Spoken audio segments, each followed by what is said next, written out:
Morning बच्चों। तो कल आपको पीडीएफ फाइल का लिंक भेजा गया था, तो आपने डाउनलोड कर लिया होगा।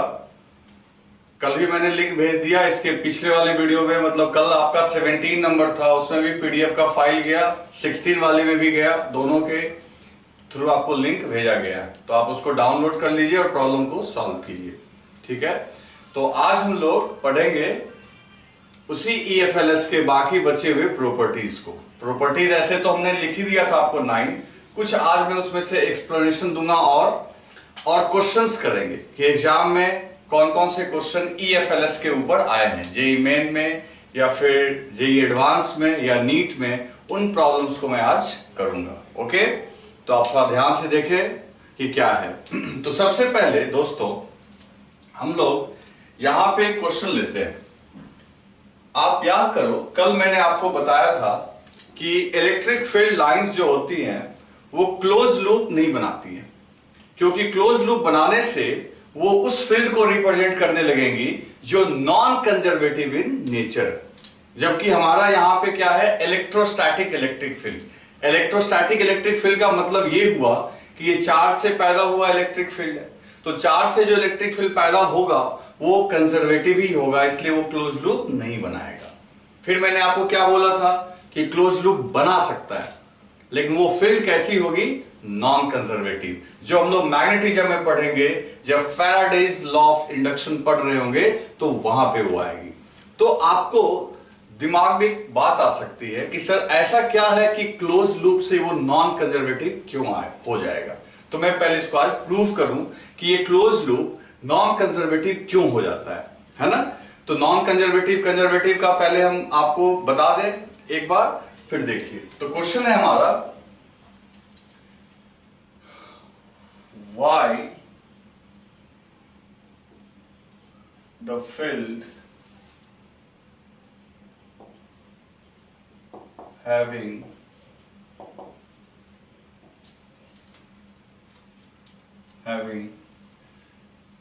closed loops of EFLS is non-conservative in nature। मान लो ये क्वेश्चन है, why the field having closed loop of EFLS is non-conservative in nature। ठीक है, इसको मैं अभी एक्सप्लेन करता हूं ऐसा क्यों होता है। पहले आप थोड़ा सा, ये 11th का हिस्सा है कि कंजर्वेटिव और नॉन, जो हम लोग वर्क पावर एनर्जी में पढ़ते हैं कि कंजर्वेटिव नॉन कंजर्वेटिव क्या होता है। देखो, कंजर्वेटिव उस फोर्स को बोलते हैं जिसका वर्क डन राउंड ट्रिप में, राउंड ट्रिप करने का मतलब जहां से पार्टिकल चला वापस वहीं आ गया, अगर राउंड ट्रिप में उसका वर्क डन क्या हो जाए, जीरो, तो ऐसे फोर्स को और उससे रिलेटेड फील्ड को, क्योंकि फोर्स तभी आएगा जब फील्ड होगा, तो ऐसे फोर्स को या फील्ड को हम लोग बोल देते हैं कंजर्वेटिव।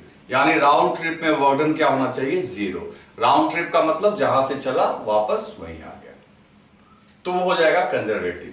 अगर ये जीरो नहीं हुआ राउंड ट्रिप में, तब उसका वर्क डन अगर जीरो नहीं हुआ तो वो हो जाएगा नॉन कंजर्वेटिव। तो अभी अपने को चेक करना है कि ईएफएलएस के राउंड ट्रिप होने से, ईएफएलएस के क्लोज लूप होने से वर्क डन आखिर पूरे राउंड ट्रिप में क्या आएगा। ओके, तो मैं इसको अभी आपको सॉल्व करके बताता हूं कि क्या आएगा। तो पहले आप इसको लिख लो एक बार, फिर मैं बताता हूं। तो यहां पे हम लोग देखते हैं कि ये जो लाइन है, ये मैंने ईएफएलएस ड्रॉ किया है। अब ये ईएफएलएस जो मैंने ड्रॉ किया है, तुम देख सकते हो कि ये क्लोज लूप है, ये क्लोज लूप है ईएफएलएस, इलेक्ट्रिक फील्ड लाइंस। अब तुम्हें ये समझना है कि अगर इस लूप के अलोंग मूव करें हम लोग किसी चार्ज पार्टिकल को लेके, यहां से स्टार्ट करते हैं चलना और वापस उस चार्ज पार्टिकल को मूव करवा के फिर यहीं ले आते हैं और देखते हैं कितना वर्क डन होता है। अगर वर्क डन हो गया जीरो, तब तो ये जो क्लोज लूप है उस राउंड ट्रिप में अगर वर्क डन 0 करवा रहा है, इसका मतलब ये कंजर्वेटिव फील्ड को रिप्रेजेंट करवा रहा है। और यदि वर्क डन आएगा नॉन जीरो, इसका मतलब ये जो होगा ये एक नॉन कंजर्वेटिव फील्ड को रिप्रेजेंट करेगा। तो ठीक है भाई, तो ये इलेक्ट्रिक फील्ड है, ये तुम मानते हो। जैसा कि हमने पिछले लेक्चर में देखा था कि अगर यहाँ पे फील्ड की डायरेक्शन चाहते हो तो आप वहां पे एक टेंजेंट ड्रॉ कर दो, जहां पे चाहिए वहां पे आप क्या कर दो, टेंजेंट ड्रॉ कर दो। हम लोगों ने सीखा ही है कि टेंजेंट ड्रॉ कर देंगे तो वो इलेक्ट्रिक फील्ड का डायरेक्शन दे देगा। जैसे यहां पे देखो, ये डायरेक्शन इधर हो गई, यहां की बात करें ये डायरेक्शन नीचे हो गया इस तरीके से, यहां की बात करें ये डायरेक्शन इधर हो गया। तो जहां भी है टेंजेंट के लॉन्ग आप ड्रॉ करते चले जाओ, वो आपको फील्ड का डायरेक्शन दे देगा। अब मान लो कि मेरे पास एक चार्ज है स्मॉल क्यू, एक पार्टिकल है जिसके ऊपर चार्ज है small Q plus small Q, charged particle. अच्छा, ये जो लूप मैंने बनाया है इसका रेडियस हम लोग ले लेते हैं r, रेडियस ले लिए r। अब ये प्लस क्यू चार्ज को इस पॉइंट पे रखो। तो भाई ऐसा है कि हमको बताया गया है कि अगर किसी चार्ज को किसी और के फील्ड में रखते हैं तो उस पर एक फोर्स लगता है।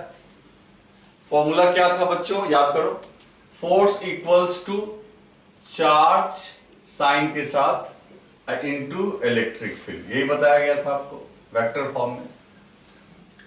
तो फोर्स का मैग्नीट्यूड जो हो जाएगा F इक्वल टू, एरो हटा दो, Q इंटू E। उस चार्ज पार्टिकल पे फोर्स लगने लगेगा जो चार्ज है अब मल्टीप्लाइड बाई इलेक्ट्रिक फील्ड। तो दोस्तों charge multiplied by electric field, इस चार्ज इसके ऊपर यहां फोर्स लगेगा। अच्छा, मैंने देखो एक चीज दिखाया आपके सामने कि जिधर मैंने इलेक्ट्रिक फील्ड दिखाया है उधर ही फोर्स दिखाया। ऐसा क्यों? तो ऐसा इसलिए क्योंकि इस वेक्टर इक्वेशन में मैंने पहले भी आपको बताया था कि अगर चार्ज पार्टिकल पॉजिटिव होगा तो फोर्स का डायरेक्शन और फील्ड का डायरेक्शन पैरेलल होगा, इन दोनों का डायरेक्शन क्या होगा, सेम। तो इसलिए टेंजेंट के लॉन्ग फील्ड भी है और टेंजेंट के लॉन्ग फोर्स भी है। अब सोचो कि इस चार्ज को हम लोग मूव करवाना शुरू किए, है ना। तो मूव करवाए तो सबसे पहले हमने एक छोटा सा डिस्प्लेसमेंट लिया, यहां पे हल्का सा मूव करवाया। तो डिस्प्लेसमेंट लिया तो डिस्प्लेसमेंट मान लो dr लिया, dr जो हो गया वेरी स्मॉल डिस्प्लेसमेंट। d का मतलब ही होता है बहुत छोटा। अच्छा, डिस्प्लेसमेंट किधर होगा भाई, तो सर्कुलर पाथ है तो डिस्प्लेसमेंट भी आपका टेंजेंट के लॉन्ग होगा। तो एक बात गौर करना, तीनों वेक्टर सेम डायरेक्शन में है, इलेक्ट्रिक फील्ड भी अप, फोर्स भी अप, डिस्प्लेसमेंट भी अप। और ये सिर्फ इस पॉइंट पे नहीं है, हर पॉइंट पे ऐसे ही होगा।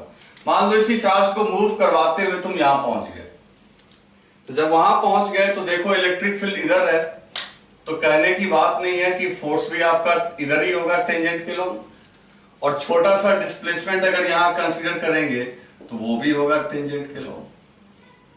तो फिर सब का डायरेक्शन सेम। यही चीज आप यहां भी दिखा सकते हो, यही चीज आप यहां भी दिखा सकते हो, हर एक जगह। तो एक काम करते हैं, सबसे पहले इस छोटे से डिस्प्लेसमेंट के लिए छोटा सा वर्क निकालते हैं। अब वर्क का फॉर्मूला याद करो, dw मतलब छोटा सा वर्क। तो वर्क इक्वल्स टू होता है दोस्तों फोर्स डॉट डिस्प्लेसमेंट। आपने पढ़ा होगा फोर्स डॉट डिस्प्लेसमेंट, हम लोगों ने पढ़ा भी है ये वर्क और एनर्जी में। तो छोटा सा work is equal to force dot displacement. अब ये छोटा सा जो वर्क है, फोर्स का डायरेक्शन और डिस्प्लेसमेंट का डायरेक्शन सेम है, तो फोर्स का मैग्नीट्यूड इंटू डिस्प्लेसमेंट का मैग्नीट्यूड इंटू cos 0। cos 0 क्यों लिखा मैंने, क्योंकि डायरेक्शन फोर्स का और डिस्प्लेसमेंट का क्या है दोस्तों, सेम। तो छोटा सा जो वर्क निकल के आया आपका, अब फोर्स इक्वल टू क्या लिख सकते हो, Q इंटू E। तो QE और छोटा सा डिस्प्लेसमेंट का मैग्नीट्यूड dr, और cos 0 तो तुम जानते हो 1 हो जाएगा। ये छोटा सा वर्क निकल के आया। मेरे को पूरा राउंड ट्रिप का वर्क डन चाहिए, तो क्या करना होगा? तो अगर छोटा सा वर्क आ गया है तो ऐसे ही छोटे छोटे वर्क को जोड़ना होगा, और इसको जोड़ने के लिए कैलकुलस में क्या है मेरे पास? इंटीग्रेशन। तो हम लोग क्या करेंगे दोस्तों? टोटल वर्क चाहिए तो you have to integrate this, छोटे से वर्क को, तो dw को इंटीग्रेट करना होगा। तो इसके अंदर कौन है दोस्तों? QE dr। अब देखो इसमें कौन कौन कांस्टेंट है। Q कांस्टेंट है, बाहर आ जाएगा। ये इलेक्ट्रिक फील्ड का सिर्फ मैग्नीट्यूड है, तो सिमेट्री से देखो इस सर्कल पे अगर यहां E होगा मैग्नीट्यूड, तो सब जगह तो E ही मैग्नीट्यूड होगा। एक सिमेट्रिकल सर्कल मैंने ड्रॉ किया है, तो Q और E आ जाएगा बाहर, क्योंकि ये दोनों कांस्टेंट है। ये इलेक्ट्रिक फील्ड का सिर्फ मैग्नीट्यूड है। अंदर में क्या बच गया दोस्तों? dr। तो dr क्या है? डिस्प्लेसमेंट का मैग्नीट्यूड। देखो एरो नहीं है, डॉट के बाद तो एरो खत्म हो चुका है, तो ये सिर्फ एक स्केलर क्वांटिटी है। तो स्केलर क्वांटिटी है तो इसका मतलब है छोटा सा लेंथ, और ऐसे सारे लेंथ को अगर ऐड कर देंगे, जो कि करने को कर रहा है, तो सीधी सी बात है, यहां मैं लिख रहा हूं, तो सीधी सी बात है कि जब छोटा छोटा लेंथ को ऐड करेंगे तो ये इस पूरे सर्कल का एक सरकमफेरेंस आ जाएगा। तो W इक्वल्स टू सीधा हो जाएगा QE, और dr मतलब पूरा सरकमफेरेंस का लेंथ, तो इसका मतलब हो जाएगा, वो हो जाएगा 2 पाई, और रेडियस कितना है? r। तो दोस्तों वर्क डन निकल के आ गया 2 पाई QE r। You can see कि ये वर्क डन जो आपका आ रहा है, ये आ रहा है नॉन जीरो। वर्क डन क्या आ रहा है आपका? Non zero. तो वर्क डन अगर नॉन जीरो आ रहा है, पूरे राउंड ट्रिप में वर्क डन कुछ ना कुछ आया, नॉन जीरो आया, it means the given EFLS represent non-conservative electric field. तो ध्यान से देखो, इस तरीके से मैंने ये इस बात को प्रूव कर दिया कि ये एक अगर क्लोज लूप बन रहा है, तो ये क्लोज लूप में अगर कोई चार्ज पार्टिकल मूव कर रहा है तो राउंड ट्रिप में नॉन जीरो वर्क आ रहा है। इसका मतलब ये EFLS का क्लोज लूप एक कंजर्वेटिव फील्ड को नहीं बल्कि किसको रिप्रेजेंट कर रहा है? Non conservative. तो आप इसको समझ गए होंगे, तो इसको ध्यान से लिख लो। ठीक है दोस्तों? तो दोस्तों हम लोग अब एक स्पेशल सिस्टम के लिए EFLS ड्रॉ करेंगे। अब मैं ये क्यों बता रहा हूं आपको, तो इसके बाद हम लोग इलेक्ट्रिक फ्लक्स पढ़ेंगे, उसके बाद हम लोग गॉस लॉ पढ़ेंगे। तो वहां पे ये इसका जो EFLS का जो डायग्राम है वो आपको काफी मदद करेगा। पहले देखो किसके लिए हम लोग ड्रॉ करने वाले हैं। हेडिंग क्या है अपना? EFLS of uniformly charged infinite rod. अब ये रॉड को देखो, हमने ऊपर भी बढ़ा लिया इनफाइनाइट तक और नीचे भी बढ़ा लिया है। अब इसके लिए EFLS कैसे ड्रॉ करें, तो इसको मैं आपको दो व्यू में बताता हूं। पहले समझो कि ये रॉड है, ठीक है।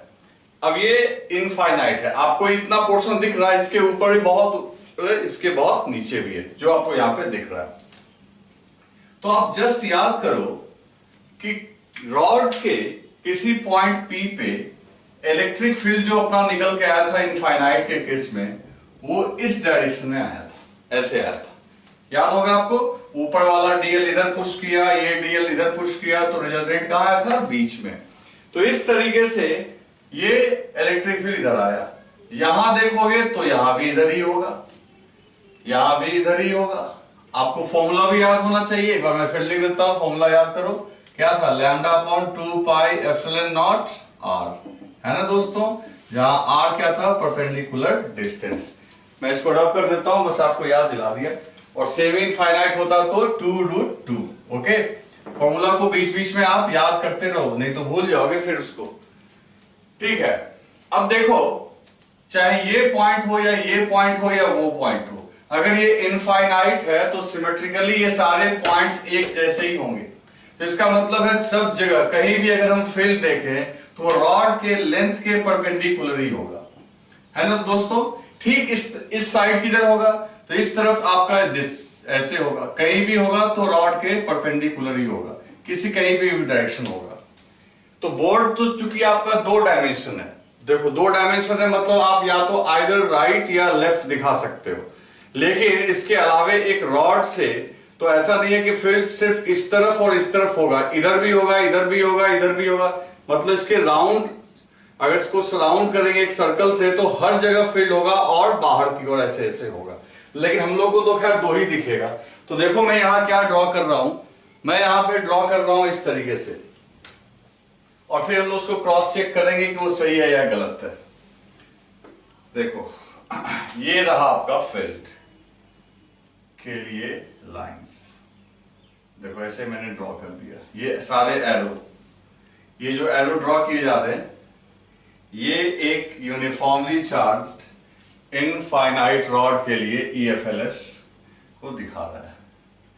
अब ऐसा नहीं है कि बीच में गैप है तो नहीं होगा, मैंने पहले ही बता रखा है, आपकी मर्जी है, आप जितना मर्जी हो ड्रॉ कर दो। ये सारे EFLS,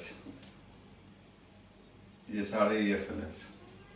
अब जहां कहीं भी फील्ड निकालना हो, मान लो यहां पे फील्ड चाहिए मेरे को, तो आपको तो बता रखा है जहां भी फील्ड का डायरेक्शन चाहिए you just have to draw a tangent. आप टेंजेंट ड्रॉ करोगे, यहाँ पे फील्ड की डायरेक्शन मिल जाएगी, कहीं भी मिल जाएगी, है ना दोस्तों।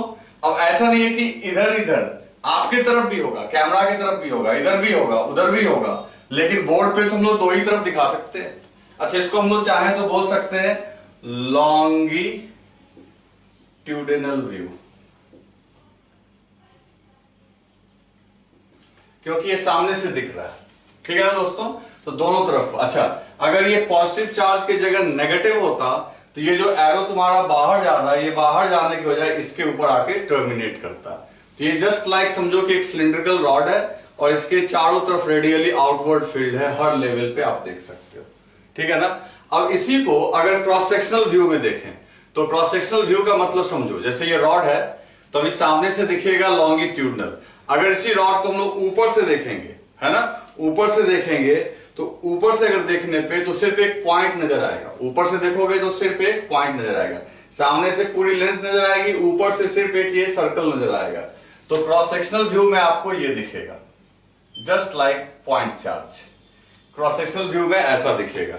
तो जब ऐसे दिखेगा तो सोच के देखो कि रॉड ऐसे के बजाय रॉड आपकी तरफ है, तो आपकी तरफ से देखने पे तो सिर्फ ये पॉइंट दिखेगा आपको, तो इस पॉइंट पे दिखेगा तो इधर भी EFLS दिखेगा, इधर भी EFLS दिखेगा, ऊपर भी दिखेगा, नीचे भी दिखेगा। तो यहां पे अगर हम ड्रॉ करें तो ये आपको कुछ ऐसा दिखेगा।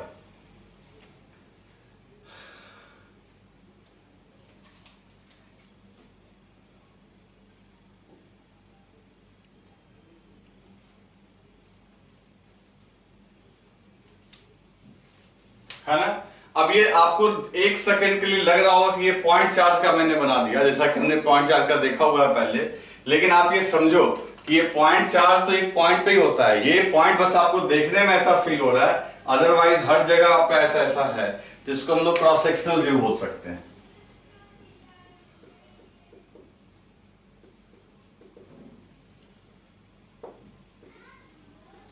तो आपका रॉड जो कि यूनिफॉर्मली चार्ज और इनफाइनाइट है, उसके लिए दोनों डायग्राम होंगे, एक ये लॉन्गिट्यूडनल लेंथ वाइज आपको ऐसा दिखेगा, और वजह मैंने बता रखा है क्योंकि ये आपको फील्ड को सेटिस्फाई कर रहा है। ओके, तो ये देखो आप इसको लिख लो। अच्छा एक बात और, ये बताना कि ये जो फील्ड है ये यूनिफॉर्म फील्ड दिखा रहा है या नॉन यूनिफॉर्म। तो दोस्तों इसका जवाब है कि ये, सोच के बताओ, सोचो। तो जवाब इसका ये है कि ये एक नॉन यूनिफॉर्म फील्ड है। देखो इलेक्ट्रिक फील्ड यूनिफॉर्म का मतलब क्या होता है, इलेक्ट्रिक फील्ड पहली बात है एक वेक्टर क्वांटिटी है, और एक वेक्टर क्वांटिटी यूनिफॉर्म तब होती है जब उसका मैग्नीट्यूड और डायरेक्शन दोनों कांस्टेंट हो। ये जो फील्ड है, एक तो आपने फॉर्मूला देखा मैग्नीट्यूड के लिए λ/2 पाई एप्सिलॉन नॉट r। अब ये एक तो पहली बात कि इलेक्ट्रिक फील्ड जो है ये r के ऊपर डिपेंड कर रही है, इसका मैग्नीट्यूड, यानी कि ये फील्ड जो है वो डिस्टेंस पे डिपेंड करता है, जैसे जैसे रॉड से तुम दूर जाओगे फील्ड की वैल्यू घटेगी, और साथ ही साथ डायरेक्शन भी चेंज हो रहा है। देखो तो इस तरफ मान लो दिस साइड है, इधर अलग है, और इस केस में अगर क्रॉस सेक्शनल के हिसाब से देखें तो हर डायरेक्शन में आपको फील्ड मिलेगा। तो दोस्तों मैं ऐसे ये पूछ लिया आपसे कि अगर कोई पूछे कि यूनिफॉर्मली चार्ज्ड इनफाइनाइट रॉड किस टाइप के इलेक्ट्रिक फील्ड को प्रोड्यूस करता है, तो आप जवाब देंगे नॉन यूनिफॉर्म, है ना, नॉन यूनिफॉर्म। वजह दो बता देना।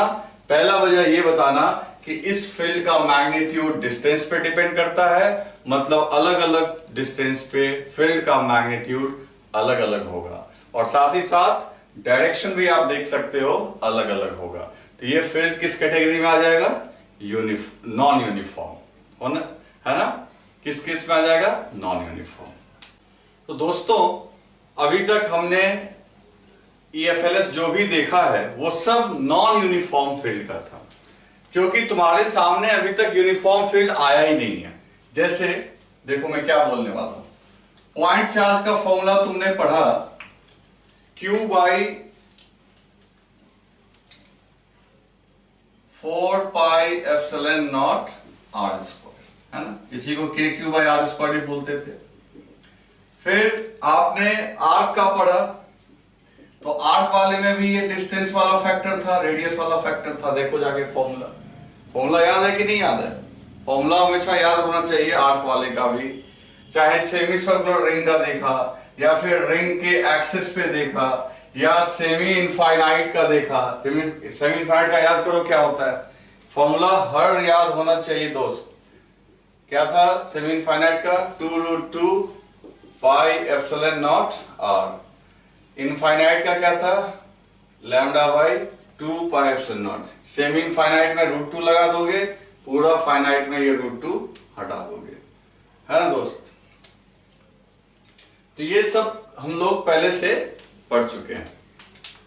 अब सवाल ये है कि यहां पे ये सब सारे फील्ड्स जो हैं वो कहीं ना कहीं डिस्टेंस के ऊपर डिपेंड कर रहा है। तो ये सब नॉन यूनिफॉर्म है। नॉन यूनिफॉर्म मतलब अलग अलग पॉइंट पे अलग अलग वैल्यू, चाहे मैग्नीट्यूड के हिसाब से हो, डायरेक्शन भी अलग अलग था। लेकिन अब मेरा जो हेडिंग है, हमको एक ऐसे फील्ड की तलाश है जो यूनिफॉर्म इलेक्ट्रिक फील्ड है। अब यूनिफॉर्म इलेक्ट्रिक फील्ड का क्या मतलब हुआ, खुद सोच के देखो। यूनिफॉर्म इलेक्ट्रिक फील्ड का क्या मतलब हुआ, तो यूनिफॉर्म इलेक्ट्रिक फील्ड का मतलब ये हुआ कि उस फील्ड का मैग्नीट्यूड और डायरेक्शन, ठीक है ना, मैग्नीट्यूड इलेक्ट्रिक फील्ड का वो कांस्टेंट हो, और मैग्नीट्यूड के साथ साथ इसका क्या हो, डायरेक्शन भी कांस्टेंट, है ना, सब जगह डायरेक्शन भी सेम हो। तो सवाल है ऐसा फील्ड कहां मिलेगा हमें। तो दोस्तों इसका आंसर है कि ऐसा फील्ड आपको तब मिलेगा जैसे आपने इनफाइनाइट रॉड का फील्ड देखा, ऐसे ही इनफाइनाइट कंडक्टिंग प्लेन या इनफाइनाइट प्लेन शीट का जो फील्ड होता है वो होता है यूनिफॉर्म। तो तुम कहोगे कि अभी तो आपने ये बताया नहीं। तो मैंने इसलिए नहीं बताया क्योंकि मैंने आपको बोला था कि हम लोग फील्ड को कैलकुलेशन दो तरीके से करते हैं, by using Coulomb's law and Gauss law. तो जब हम लोग गॉस लॉ सीखेंगे तब इस फील्ड के बारे में, इसका डेरिवेशन को हम लोग देखेंगे कि कैसे ये डिराइव होता है।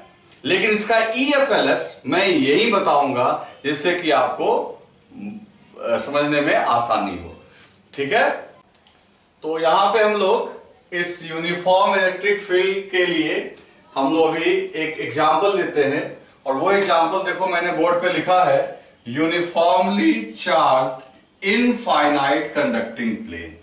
ये जो स्ट्रक्चर है uniformly charged infinite conducting plane, ये आपका यूनिफॉर्म इलेक्ट्रिक फील्ड प्रोड्यूस करता है। इसकी मैथमेटिकल प्रूफ तो हम लोग गॉस लॉ में करेंगे, लेकिन इसका EFLS में फिलहाल अभी आपको बना के दिखाना चाहता हूं, ठीक है ना। और यूनिफॉर्म फील्ड का मतलब तो तुम समझ ही गए, फील्ड की मैग्नीट्यूड भी हर जगह कांस्टेंट होगी, यानी वो डिस्टेंस के ऊपर डिपेंड नहीं करेगा, और डायरेक्शन भी क्या देगा, सेम। सवाल है कि ये क्या होता है। तो देखो बहुत सिंपल है। जैसे ये हो गया रॉड, तो प्लेन का मतलब हो गया जैसे ये बोर्ड पूरा क्या है, एक इनफाइनाइट प्लेन है। लेकिन तुम कहोगे कि ये बोर्ड इनफाइनाइट तो नहीं है सर, इसकी लेंथ भी दिख रही है, विड्थ भी दिख रही है। सही बात, लेकिन हम लोग यहां हाइपोथेटिकली अज्यूम करेंगे कि इसकी लेंथ भी इनफाइनाइट है और विड्थ भी इनफाइनाइट है ना, हाइपोथेटिकली अज्यूम करेंगे। तो फिर तुम कहोगे सर हाइपोथेटिकली अज्यूम करेंगे तो फिर क्या फायदा है इसको पढ़ने का? नहीं, ये रियलिटी में भी इसको लाया जा सकता है। तो कहोगे इनफाइनाइट कैसे होगा? दोस्त एक काम करते हैं, इस बोर्ड को अगर तुम दूर से देखोगे तब तो इसकी लेंथ और विड्थ तुम्हें दिखाई पड़ेगी कि भाई इतनी लेंथ होगी, इतनी विड्थ। लेकिन यही बोर्ड बहुत स्मॉल डिस्टेंस से अपने आईज को आप एकदम दीवार में चिपका लो, वहां से आपको दीवार कैसा दिखेगा आप घर पे ट्राई करना। ये सुनने के बाद आप क्या करना कि आपके रूम के जो वॉल्स हैं उन वॉल को बहुत क्लोज डिस्टेंस से देखने का प्रयास करो, तो आपको लगेगा कि तो बहुत ज्यादा बड़ा है ना।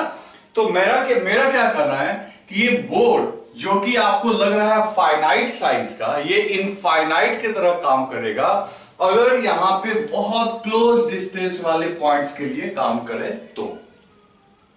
ठीक है, तो ये बोर्ड आपका एक इनफाइनाइट कंडक्टिंग प्लेन का काम करेगा। अब चूंकि बोर्ड पे मैं इस डायग्राम को थोड़ा अलग तरीके से बना रहा हूं, आप ट्राई करो इसको समझने का। मान लो कि ये एक वॉल है ना, ये एक वॉल है, दीवार है। अब मैं जानबूझ के ऐसे बनाया ताकि आप इस समझो 3 डायमेंशनली, और ये दीवार यूनिफॉर्मली क्या है, चार्ज्ड। अब इसकी वजह से जो फील्ड होगी वो यूनिफॉर्म होगी। क्यों यूनिफॉर्म होगी ये बात तो मैं आपको बार बार बोल रहा हूं, गॉस लॉ पढ़ाते समय ही बता पाऊंगा, वहां पे मैं इसको एक्सप्लेन कर दूंगा। लेकिन फिलहाल इसका EFLS आप देखो कैसे ड्रॉ करोगे। तो इसका जो EFLS होगा ये वॉल के परपेंडिकुलर होगा। देखो ये दीवार हो गई, दीवार के परपेंडिकुलर, यानी ये वॉल हो गया तो वॉल के परपेंडिकुलर, मतलब हम लोग की तुम्हारी तरफ वॉल के, वही मैं दिखा रहा हूं यहां पे। और ये सारी लाइंस जो होंगी वो आपस में पैरेलल होंगी, है ना, सभी पैरेलल होंगी, सभी के बीच का जो डिस्टेंस होगा वो भी सेम होगा। क्योंकि कल हमने देखा था कि लाइन अगर इक्वल डिस्टेंस पे हो, लाइंस की डेंसिटी सेम हो, तो फील्ड का वैल्यू चाहे यहां पे लो, A पे लो, B पे लो, C पे लो, यानी EA equals to EB equals to EC, है ना। तो ये जो फील्ड है ये आपका एक यूनिफॉर्म फील्ड है। तो आज से अगर आपको कभी भी पैरेलल लाइंस इक्वल डिस्टेंस पे अगर ड्रॉ की हुई मिल जाए तो आप समझना कि वो जो लाइंस है वो किसको रिप्रेजेंट कर रही है, तो यूनिफॉर्म इलेक्ट्रिक फील्ड को। आखिर ये इनफाइनाइट वॉल इस यूनिफॉर्म फील्ड को क्यों प्रोड्यूस करता है, मैं फिर बोल रहा हूं, ये मैं आपको गॉस लॉ पढ़ने के बाद समझाऊंगा, क्योंकि इसको हम लोग वही समझ सकते हैं। फिलहाल के लिए आप बस याद रखना कि अगर लाइंस पैरेलल हो, इक्वल डिस्टेंस पे हो, तो ऐसी लाइन किसको रिप्रेजेंट करती है, यूनिफॉर्म इलेक्ट्रिक फील्ड को। ओके दोस्तों, तो इसको भी आप राइट डाउन कर लो। तो दोस्तों अब हम लोग कुछ क्वेश्चन करते हैं जो EFLS के ऊपर लास्ट ईयर्स में पूछे गए हैं, चाहे वो JEE एडवांस में हो या फिर आपका मेन में हो या फिर नीट में हो। तो टोटल एडवांस और मेन में मैंने देखा है क्वेश्चन बैंक में 5 क्वेश्चंस आए लास्ट के रिसेंट ईयर्स में। आउट ऑफ 5 क्वेश्चन 2 क्वेश्चन ऐसा है जिसमें कंडक्टर का यूज है, जो कल आप याद होगा लास्ट वीडियो में जो मेरा लास्ट का जो पॉइंट था कि कंडक्टर के ऊपर परपेंडिकुलर होता है, तो कंडक्टर की और सारी प्रॉपर्टीज मैं डिस्कस करूंगा वही गॉस पढ़ाते समय, कि कंडक्टर के अंदर फील्ड 0 होता है, क्या होता है नहीं होता है, वो बहुत डिटेल में हम लोग डिस्कशन करेंगे। तो 2 क्वेश्चन मैं उस समय करवाऊंगा। तो आउट ऑफ 5 2 क्वेश्चंस में कंडक्टर इन्वॉल्व है, जिसको हम लोग यहां नहीं करेंगे, लेकिन 3 क्वेश्चन जो है वो विदाउट कंडक्टर का इन्वॉल्व है, उसमें सिर्फ EFLS है। तो EFLS पे मैं अभी 3 क्वेश्चंस JEE मेन और एडवांस का करवाता हूं, और फिर एक नीट का भी है वो भी मैं करवाता हूं। तो देखो ये आया है 2015 JEE मेन में, 15 में आया। इसमें क्या कह रहा है, क्वेश्चन कह रहा है ए लॉन्ग सिलिंड्रिकल सेल, एक सिलिंड्रिकल सेल है ना, सिलिंड्रिकल है सेल, मतलब खाली खोखला सिलेंडर है, पूरा भरा हुआ नहीं है, मतलब कि हॉलो सिलेंडर, जैसे पाइप हो गया hollow cylinder, carries positive surface charge sigma in upper half and negative sigma in lower half. The electric field lines around the cylinder will look like. अब देखो ये चार ऑप्शंस दिए हुए हैं। क्या बोल रहा है कि सिलेंडर के ऊपरी हिस्सा में पॉजिटिव चार्ज डिस्ट्रीब्यूटेड है और उसके निचले हिस्सा में नेगेटिव चार्ज। तो अपने को इस चार में से देखना है कि कौन सा जो डायग्राम है जो इसको सही से रिप्रेजेंट किया, जो मैंने बोर्ड पे आपको बनाया है। तो इसमें पहले देखो नंबर 1 से ही शुरू करते हैं। नंबर 1 में एक बात तो दिख रही है कि जो लाइंस हैं वो पॉजिटिव चार्ज से इमर्ज हो रही हैं, ये बात तो ठीक है भाई। दूसरी बात, नेगेटिव पे टर्मिनेट हो रही है, ये बात भी सही है। लेकिन ये जो यहां पे जंक्शन है, ये देखो ये ऐसा डायग्राम बनाया गया। अब यहां पे इस तरीके से ये शार्प टर्निंग है कि हम लोग यहां पे टेंजेंट ड्रॉ नहीं कर पाएंगे। टेंजेंट ड्रॉ भी कर पाएंगे तो वो सही डायरेक्शन नहीं देगा। आप खुद सोचो, यहां पे टेंजेंट इस पॉइंट पे आप कैसे टेंजेंट ड्रॉ कर पाओगे? ऐसे टेंजेंट ड्रॉ करोगे या ऐसे करोगे? मुश्किल है। जबकि फील्ड तो हम लोग समझते हैं कि अगर एक पॉजिटिव नीचे एक नेगेटिव नीचे, तो पॉजिटिव की वजह से दिस वे, नेगेटिव से तो आना चाहिए था यहाँ पे नीचे। तो तुमसे कोई पूछे ये रॉन्ग क्यों हो गया, तो कहना each and everything is right but except कि यहाँ जो लाइन की शार्प टर्निंग है, इस तरीके की शार्प टर्निंग पॉसिबल नहीं है, तो आप टेंजेंट ड्रॉ नहीं कर पाओगे। यहाँ पे ये सही डायरेक्शन फील्ड का नहीं दे पा रहा है। जबकि अगर बी में देखें तो ये तो एब्सोल्युटली रॉन्ग है, क्योंकि आप देख सकते हो कि जब ये पॉजिटिव चार्ज नेगेटिव चार्ज पास में है, तो मैंने बोला था कि पॉजिटिव चार्ज से लाइन इनफाइनाइट तक तब जाती है जब आसपास में कोई नेगेटिव ना हो। अदरवाइज अगर आसपास में नेगेटिव है तो इसी लाइन को टर्न होके यहाँ पे टर्मिनेट होना चाहिए। तो ये भी रॉन्ग हो गया। इसके रॉन्ग होने का वजह जान गए, इसके रॉन्ग होने का वजह भी तुम समझ गए। अब आ जाओ सी में। तो देखो ए और सी में क्या फर्क है। ए और सी ऑलमोस्ट हर चीज में सेम है, लेकिन जो दिक्कत वहां शार्प टर्निंग के समय आ रही थी वो दिक्कत यहां पे नहीं है। ये स्मूथ कर्व है। और अब देखो बहुत आसानी से यहां तुम टेंजेंट ड्रॉ कर सकते हो इन पॉइंट्स पे, जो कि फील्ड किधर दे देगा, डाउनवर्ड। और डाउनवर्ड होना भी चाहिए वहां पे, क्योंकि पॉजिटिव चार्ज यहां पे रखे ट्रेस चार्ज को रिपेल करेगा लाइक दिस, और नेगेटिव चार्ज क्या करेगा, अट्रैक्ट। तो फील्ड इधर की ओर, तो आपका फील्ड किधर आएगा, नीचे की ओर ही आएगा। मतलब ये एकदम करेक्ट एक्सप्लेनेशन है, क्योंकि देखो पॉजिटिव रिपेल नेगेटिव अट्रैक्ट, तो रिजल्टेंट बीच में। तो ये जो आपका है हिस्सा सी वाला, ये एकदम हर तरीके से सही है कि पॉजिटिव से निकल रहा है और स्मूथ टर्न लेके नेगेटिव पे जाके टर्मिनेट हो रहा है। और बाकी रही बात डी की, डी तो एकदम बकवासी है, तुम समझ ही सकते हो, ये तो हो ही नहीं सकता है। तो ये भी रॉन्ग, डी भी रॉन्ग, बी भी रॉन्ग, ए भी wrong, and C is the right answer. तो देखो कितना आसानी से आप समझ सकते हो। अगर आप क्वेश्चन कोई टफ नहीं आता है, 2015 में जेईई मेन में पूछा हुआ है, तो आप उस क्वेश्चन को राइट डाउन कर लो। फिर यहाँ इसका ये इन दोनों में कंफ्यूजन था हम लोगों को, तो हमने आसानी से इसको सेलेक्ट कर लिया। ओके बच्चों, तो एक बार इसको आप लिख लो। तो देखो दोस्तों, ये नेक्स्ट क्वेश्चन है, तो एक बार आप इसे वीडियो पॉज करके क्वेश्चन को लिख लो आप अच्छे से, फिर मैं इसको आपको समझाता हूं। आप एक बार ट्राई भी करो। ओके, तो आपने ट्राई कर लिया होगा। ओके चलो ठीक है, मैं आप समझाता हूं क्या है। ये जेईई में पूछा हुआ है, जेईई एडवांस में। Three positive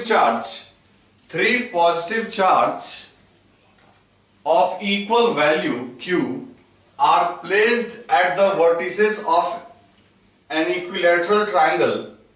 The resulting line of force should be. तो देखो क्या है इसमें कि एक इक्विलैटरल ट्रायंगल पे तीनों पॉजिटिव चार्ज रखे गए हैं, और कहता है विच ऑफ द फॉलोइंग, जो आपका चॉइस है वो उनके लाइन को करेक्टली रिप्रेजेंट कर रहा है। तो अब देखते हैं क्या होता है। पहला देखो क्या बकवास चॉइस दिया है। एक तो ये क्लोज लूप बनाए हुए है, यही रॉन्ग हो गया। दूसरी बात, अब देखो यहां पॉजिटिव, यहां पॉजिटिव, यहां पॉजिटिव, इससे अगर लाइन, इस लाइन को निकाल के इसमें डाल दिया है, या तो इससे ओरिजिनेट होगा तो यहां टर्मिनेट करता हुआ कह रहा है, जबकि तुम जानते हो कि ये प्लस और ये माइनस होता तब ये लाइन संभव था। तो ये भी पॉजिटिव, ये भी पॉजिटिव, ये भी पॉजिटिव, एक पॉजिटिव से लाइन निकल के दूसरे पॉजिटिव पे खत्म नहीं हो सकता है। ये बात समझ गए बच्चों। तो यहां पे अगर दूसरे वाले चॉइस को देखें तो इसको भी आप एकदम आराम से रॉन्ग कर सकते हो। एक तो देखो इसने क्लोज लूप बना दिया, दूसरी बात है ये दोनों लाइन इंटरसेक्ट भी कर रहा है, तो ये दोनों ही हमारे प्रॉपर्टीज को फॉलो नहीं कर रहा है, तो ये भी आपका क्या हो गया, रॉन्ग। अब आ जाओ दोस्तों, बात करते हैं चॉइस नंबर थर्ड की। ये एकदम देखो करेक्ट है। एक तो तीनों पॉजिटिव चार्ज है, आप देखो इनसे लाइंस निकल रही हैं, ठीक है। बीच में आपका इलेक्ट्रिक फील्ड जीरो ही होगा, आप सिमेट्री से देख सकते हो, और बीच में कोई पॉइंट रखे तो जितना ये पुश करेगा उतना ये पुश करेगा, तो रिजल्टेंट आएगा जीरो। तो यहां देखो कि कोई लाइन नहीं बनाया गया। बाकी लाइंस भी आप याद करो, दो पॉजिटिव का मैंने आपको कल बताया था, ठीक उसी तरीके से वो दोनों लाइन देखो एक दूसरे को ऐसे बिना टच किए हुए चली जाएंगी। और यहाँ पे अगर आप फील्ड देखोगे भी तो ये इधर पुश करेगा, ये इधर पुश करेगा, तो रिजल्टेंट बीच में ऐसे आएगा। तो ये एकदम करेक्टली इसको रिप्रेजेंट कर रहा है, तो सी इज द राइट आंसर। और डी में तो देखो ये तो एब्सोल्युटली रॉन्ग है। इन सभी चार्जेस को वो एक सर्कुलर लूप से सर्कल किया हुआ है, जो कि आप जानते हो कि चार्ज का जो इलेक्ट्रिक फील्ड होता है वो क्लोज लूप नहीं बनाता है। तो ये तो एब्सोल्युटली रॉन्ग हो गया। तो दोस्तों आंसर कौन सा हो गया, सिर्फ सी। ओके दोस्तों, लिख लो इसको। तो नेक्स्ट क्वेश्चन हमारा जो है वो जेई में पूछा हुआ है दोस्तों, 2010 में, और जेई एडवांस में, ठीक है ना। जेई एडवांस में 2010 में ये मोर देन वन करेक्ट का है, एक से ज्यादा इसमें करेक्ट आंसर है। तो पहले आप एक बार वीडियो को पॉज करके क्वेश्चन को लिख लो, फिर ट्राई करो, और फिर मैं इसको सॉल्व करता हूं, ठीक है। लिख लिया आपने इसको, चलो मैं अब इसको सॉल्व करता हूं। देखो क्या लिखा हुआ है, a few electric field lines for a system of two charges Q1 and Q2 fixed at different points as shown in figure. These lines suggest that. तो इन लाइन से क्या पता चलता है? पहली बात, इसने Q1 और Q2 का नेचर नहीं बताया, लेकिन वो हम लोग तुरंत बता सकते हैं। तुम यहां देखो, यहां से लाइंस ओरिजिनेट हो रहे हैं, तो डेफिनेटली Q1 जो होगा वो आपका होगा पॉजिटिव, और यहां पे देखो Q2 पे लाइंस क्या है, टर्मिनेट हो रही हैं, तो Q2 डेफिनेटली आपका क्या होगा, नेगेटिव। तो ये हो गया पॉजिटिव और ये हो गया नेगेटिव। और एक चीज देखो, जितनी लाइनें यहां से निकल रही हैं उससे कम लाइंस यहां पे एंड हो रही हैं। जैसे देखो यहां पे टोटल ये सारी लाइनें तो इस पे जाके टर्मिनेट हो रही हैं, लेकिन यहां देखो 3 इधर 6 हो गए, और यहां सिर्फ 2 लाइंस को शो किया गया है। इसका मतलब है ज्यादा लाइन यहां से ओरिजिनेट हो रहा है और इस पे टर्मिनेट कम हो रहा है। तो कल वाली बात याद करो, लाइंस का जो नंबर है वो चार्ज के मैग्नीट्यूड के डायरेक्टली प्रोपोर्शनल है। तो उसके अकॉर्डिंग अगर देखें तो मैग्नीट्यूड Q1 का Q2 से ज्यादा होना चाहिए। तो ए चॉइस तो देखो एकदम आराम से सही आ गया कि magnitude of Q1 is greater than magnitude of Q2। लेकिन आगे के 2 पॉइंट्स और हमें चेक करने हैं कि इन दोनों में कौन सा सही है। जब समझो, अब ये तुमको समझ में आ गया कि ये प्लस Q1 है और यहां पे ये माइनस Q2 है, तो कह रहा है कि at finite distance, C choice को देखो, at finite distance to the left of Q1, तो Q1 के लेफ्ट में, तो Q1 का लेफ्ट कौन सा हो गया, तो Q1 का लेफ्ट हो गया ये, तो Q1 के लेफ्ट में इलेक्ट्रिक फील्ड 0 होगा। ये बात बिल्कुल गलत है। आप सोचो, इस पॉइंट की दूरी Q1 से कम है, तो Q1 का फील्ड जानते हो पॉजिटिव चार्ज है, तो ये यहां अगर एक टेस्ट चार्ज रखोगे तो ये प्लस इसको क्या करेगा, रिपेल, और उस टेस्ट चार्ज को ये माइनस चार्ज क्या करेगा, अट्रैक्ट। तो नेट फील्ड होने के लिए इसका रिपल्शन और इसका अट्रैक्शन होना चाहिए बराबर, जो नहीं होगा। तुम समझ सकते हो कि Q1 का एक तो मैग्नीट्यूड ज्यादा है और डिस्टेंस भी कम है, यानी Q1 जो है उसका इफेक्ट यहां पे ज्यादा होगा। तो यहां पे नेट फील्ड 0 नहीं होगा, सी आपका राइट आंसर नहीं है। लेकिन डी में कहता है at finite distance to the right of Q2 electric field is 0। अगर ये पॉइंट यहां लेने के बजाय यहां पे लेते, ये Q2 है, Q2 का राइट, तो देखो फिर ये नेगेटिव क्या करता है, अट्रैक्ट उस टेस्ट चार्ज को, ये पॉजिटिव क्या करता है, रिपेल, प्लस, और यहां टेस्ट चार्ज रखोगे तो वो भी प्लस, तो उसको क्या करेगा, रिपेल। लेकिन देखो इसका मैग्नीट्यूड कम है तो इससे डिस्टेंस भी कम है, इसका मैग्नीट्यूड ज्यादा है तो इससे डिस्टेंस भी ज्यादा है, तो इस बार इस बात की प्रोबेबिलिटी बनती है कि अगर इसका मैग्नीट्यूड ज्यादा है, सॉरी Q2 का मैग्नीट्यूड कम है तो इसका डिस्टेंस भी कम है, और इसका मैग्नीट्यूड ज्यादा है तो इससे डिस्टेंस भी ज्यादा है, तो इस बात की प्रोबेबिलिटी होती है कि इस केस में यहां पे नेट फील्ड 0 हो सकता है। बात समझ गए ना? मतलब कि डिस्टेंस तो नीचे में रहता है, तो इसका चार्ज ज्यादा है तो इससे दूरी भी ज्यादा है, और इसका चार्ज कम है तो दूरी भी कम है, तो हो सकता है कि इसने जितना से अट्रैक्ट किया ये भी उतना ही से रिपेल करेगा, तो यहां 0 होने की प्रोबेबिलिटी है, लेकिन इधर 0 होने की प्रोबेबिलिटी नहीं है, क्योंकि इधर लेने में क्या हो गया कि इससे डिस्टेंस भी कम, उल्टा इसका चार्ज भी ज्यादा, तब तो ये ज्यादा रिपेल करेगा, वो अट्रैक्ट नहीं कर पाएगा। तो सी तो सही आंसर नहीं है, लेकिन डी सही आंसर है कि at finite distance to the right of Q2 the electric field is 0। तो देखो कितना बढ़िया क्वेश्चन है ये। पहले तो आपको मैग्नीट्यूड का अंदाजा लगाना था, और उसके बाद फील्ड के कॉन्सेप्ट से ये भी बता सकते थे कि किधर फील्ड 0 होगा और किधर फील्ड 0 नहीं होगा। इसमें चार्ज का साइन नहीं पूछा था, साइन नहीं पूछता तो भी लोग बोल देते हैं कि ये पॉजिटिव है, ये आपका नेगेटिव है, क्योंकि यहां से लाइन ओरिजिनेट होती है, यहां पे टर्मिनेट होती है ना दोस्तों? तो आप इसको लिख लो। तो दोस्तों ये देखो आपका क्वेश्चन नीट में पूछा हुआ है, और एक बार क्वेश्चन को पहले राइट डाउन कर लो और फिर सॉल्व करो, ठीक है? वीडियो पॉज करके कर लिया आपने? देखो क्वेश्चन क्या कर रहा है। The figure gives electric lines of force due to charges Q1 and Q2, what are the sign of two charges. कितना इजी है, कुछ नहीं करना है आपको। आपने ऐसा डायग्राम देखा था और आपने पॉजिटिव चार्ज के लिए देखा था कि दोनों पॉजिटिव चार्ज है, तो उसके लाइंस इस टाइप से थे, बीच में फील्ड 0। लेकिन अब यहां देखो हम लोगों ने पॉजिटिव के लिए ड्रॉ किया था, लेकिन यहां लाइंस टर्मिनेट हो रही हैं, तो इसका मतलब है कि ये दोनों पे ही टर्मिनेट हो रही है, तो दोनों नेगेटिव चार्ज होगा, है ना? और या अगर मान लो ये भी नेगेटिव ये भी नेगेटिव, तो फील्ड बीच में फील्ड भी 0 होगा, जो कि आप देख रहे हो कोई लाइन बिल्कुल क्या है आपका एब्सेंट है। तो दोस्तों ये दोनों ही चार्ज आपका लाइंस के टर्मिनेट होने की वजह से कितना आसान हो गया कि दोनों क्या है, बोथ आर नेगेटिव। आंसर कौन सा हो गया दोस्तों? सी, ठीक है? तो ये था आपका इलेक्ट्रिक फील्ड लाइंस, जिसका हम लोग यूज करेंगे इलेक्ट्रिक फ्लक्स को पढ़ने में, जो कि गॉस लॉ का ही पार्ट है, बहुत इंपॉर्टेंट है। तो आप अच्छे से इलेक्ट्रिक फील्ड लाइंस का प्रॉपर्टी याद रखिएगा, ठीक है? और आप वो डीपीपी सॉल्व कर रहे होंगे, अगले वीडियो में आपको डीपीपी का सॉल्यूशन दिया जाएगा, ठीक है दोस्तों? तब तक आप पढ़ाई करते रहिए और फॉर्मूला को, जितना भी फॉर्मूला बताया गया है उसको रिवाइज कीजिए, टाइम बर्बाद मत कीजिए, सिर्फ और सिर्फ पढ़ाई पे ध्यान लगाइए। ओके दोस्तों?